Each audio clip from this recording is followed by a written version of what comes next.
In life, we are most influenced by the books we read and the friends we keep. Now you know why Christian camps continue to have BGRs sessions. Because we understand the power of relationship.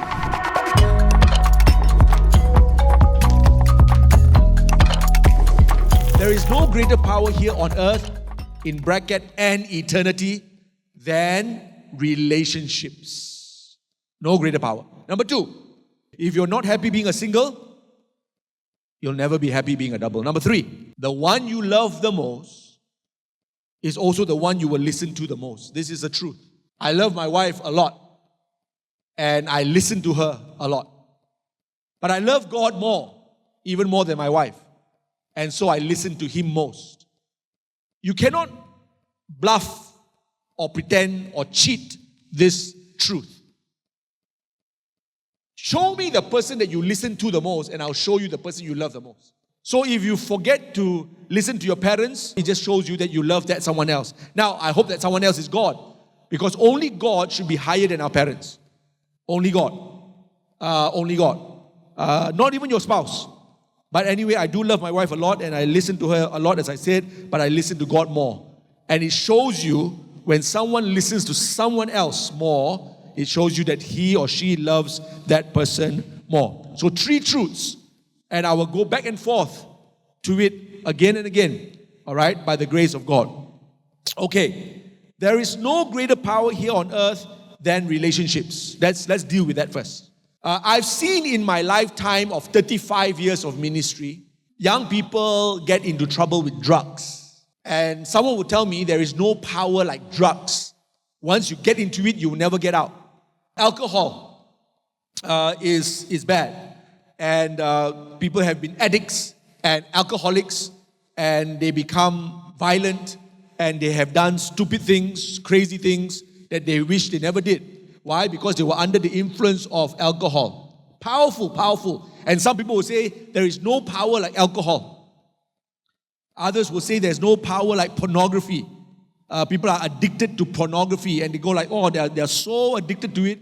They feel so bad every time they go into porn. What I want to say is that even though all these are very powerful, drugs, alcohol, porn, you name it, there's a lot of other things. But there is no greater power than relationships, because I've seen relationships overcome drugs.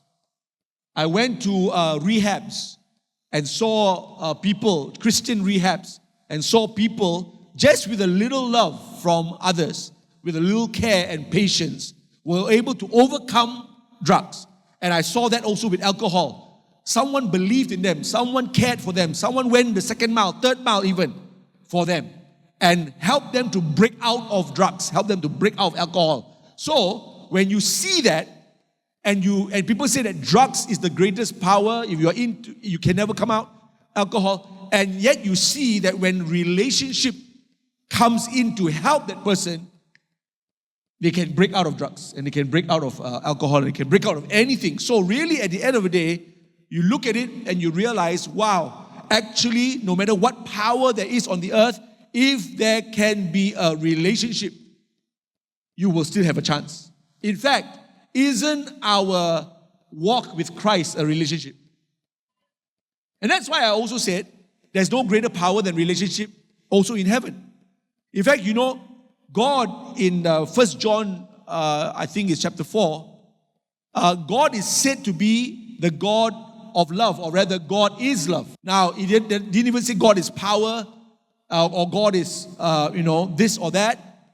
It mentions that God is love, because love is so powerful, it can get you out of any problem.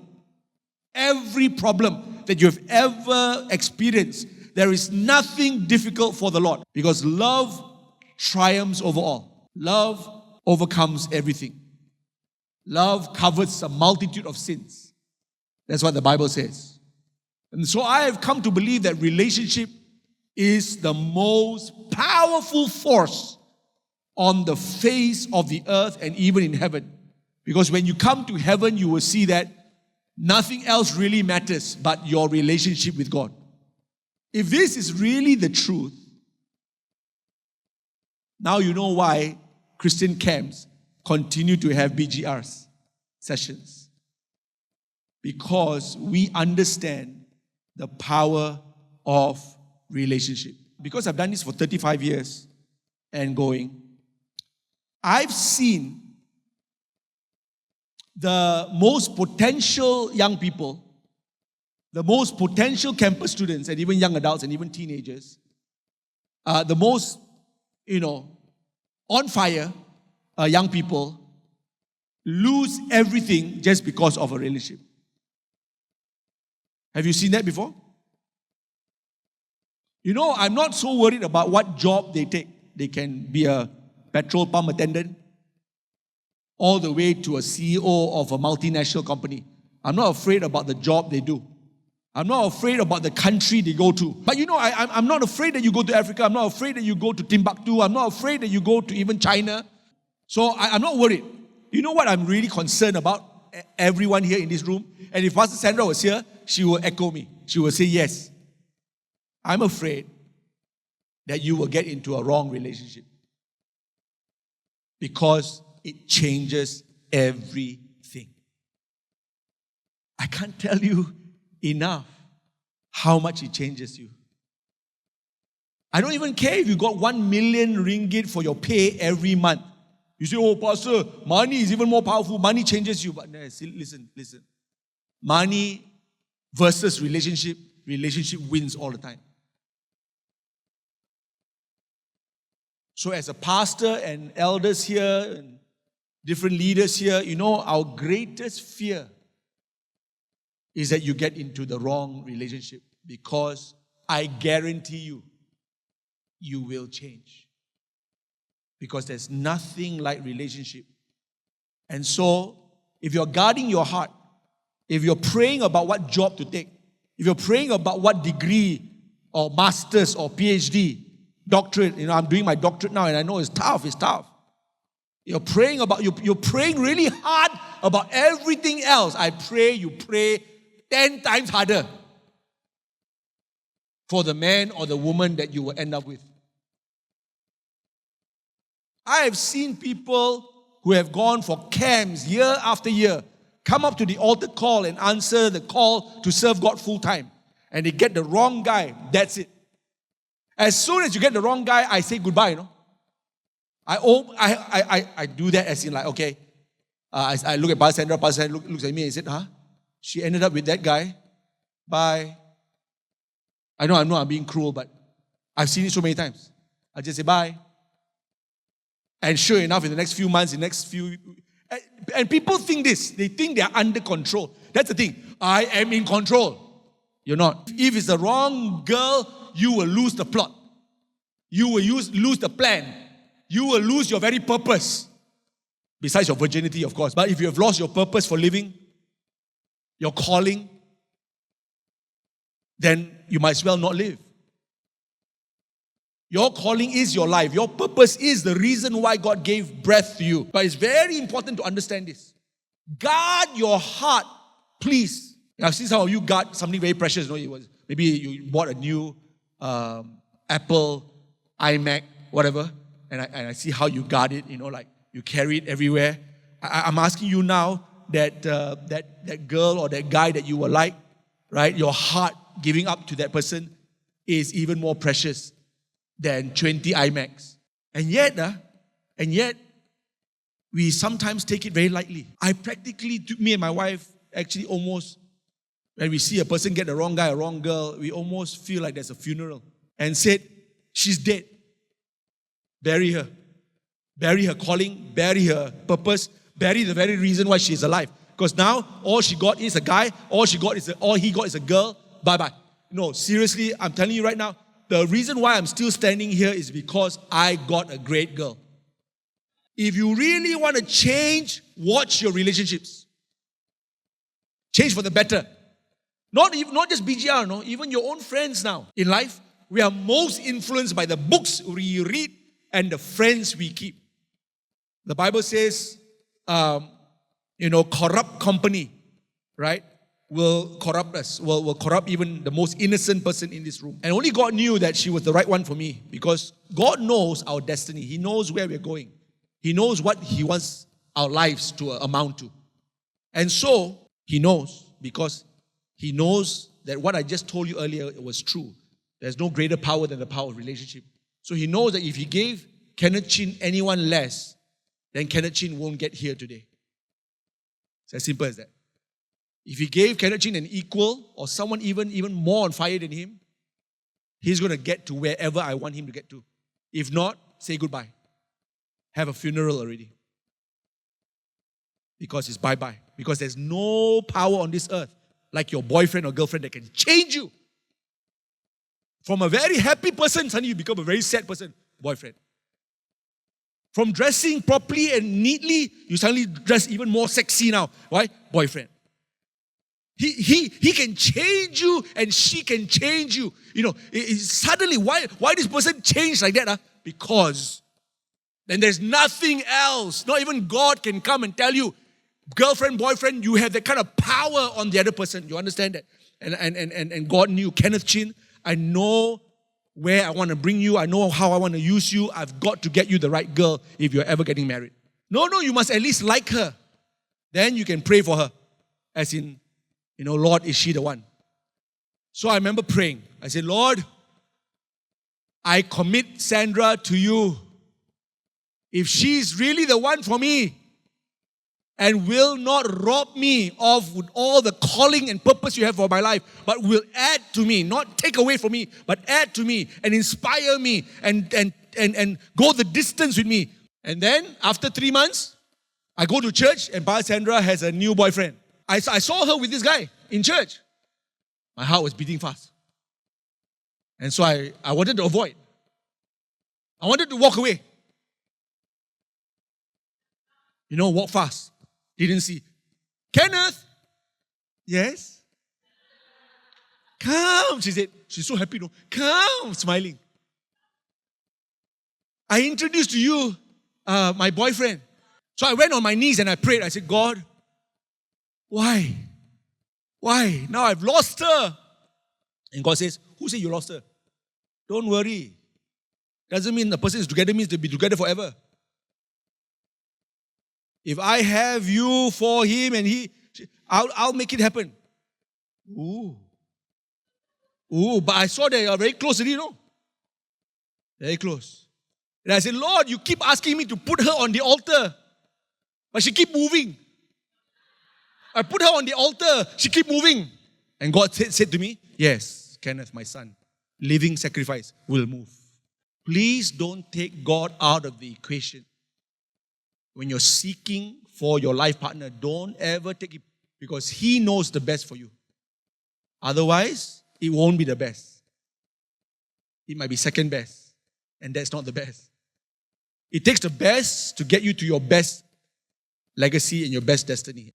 Okay, I'm a lawyer already, finished my degree already. She was a company secretary working for a big company, and God knew we were ripe. And of all the seats in the bus, she sat next to me. And we talked for 6 hours. Everybody else sleeping already. We talked. And I revealed to her, I said, I've been praying for you for 3.5 years. But Sandra, I tell you this. I have surrendered you so many times that you're not mine anymore, right? You're God's. After a year or two, the desire is already surrendered. And then you go like, hey, how come I don't have the desire anymore? Because the desire is not yours anymore, it belongs to God. He takes it because you pass it on to Him so many times. She said, could you give me 6 months to pray? I said, wow, 3.5 years plus 6 months, 4 years away. But I wasn't even upset because now it's no longer in my hands because I've already given it to God so many times. I don't have that fleshly feeling, that emotion that I have to have you. Because I've surrendered you to God so many times, I now only want the best for you. Sandra, if I am not the best for you, I don't want you to marry me. Because if I'm not the best for you and you marry me, I would cause your downfall. You want to go to missions, you want to go to Nepal, I will be the hindrance to you. So I surrendered you to God so many times, I am no longer worried. Now God is in God's hands. And God knows who's the best for you, Sandra. And if it's not me, then let's not even start this. And she felt the same for me. Kenneth, if I'm not the best for you, we also should not carry on. I said, yes. That's the way we should live. Otherwise, we rob God and we rob the church and we rob the people many years from now who we are to minister to as we stand here in camp. I gave you a truth earlier. If you're not happy being a single, you will never be happy being a double. And you will go from one person to another person to another person because you yourself are not happy inside. And you're hoping that your girlfriend and boyfriend can fill up that happiness. They won't. Because they are human beings too. And they will disappoint you. Has Pastor Sandra disappointed me before? Yes. Have I disappointed her before? Yes. But our security has never been each other. It's been the Lord. And so when Pastor Sandra doesn't make it as the greatest wife on earth, I have God to go back to. If I don't make it as the greatest husband on earth, she has God to go back to. Very, very important. Learn to be the happiest single. And when it's God's time, you will be also the happiest double. Do you know when you put two happy people together, the happiness is double? If you put one happy person and another unhappy person, who's going to rob who? The unhappy person is going to come into the relationship and rob the happy person until the happy person becomes, oh. Hey, you used to be very happy, you used to laugh. You used to be so jovial and yeah, but my guy is also very emotionally draining. Why? Because he came as a -1. I was a +1. And so +1 and -1, we become 0. Worse still, I'm a +1, he's a -2. We become -1. No, but if a +1 comes with a +1, you get 2. I closed the way I opened. And the way I opened was, if you find the wrong person, we might as well call it quits now. When you find that person who is not the person that God has in store for you, you will begin to listen to that person. And your parents' voices are no longer strong enough now. Girl. Why your skirt so short? In your mind, you know that your boyfriend says, can you dress a bit sexier? And your mom goes, girl, you don't understand. And no, it's not going to be mom's voice anymore. It's not going to be dad's voice anymore. It's not even going to be your pastor's voice anymore. It's going to be the girl or the guy's voice. Because you love that person more. You will listen. So you want to see your friends change? Slowly, your friends change. And what are they listening to now? They are listening to another voice. And it's not even God's voice. Whose voice are you really listening to today? Hello everyone, thank you so much for watching. If you've been blessed by this video, please share this with a friend and bless them too. Do like this video and subscribe to this channel for more content like this. Wishing you all good health and God's grace and favor to be upon all of you. God bless you. See you next time.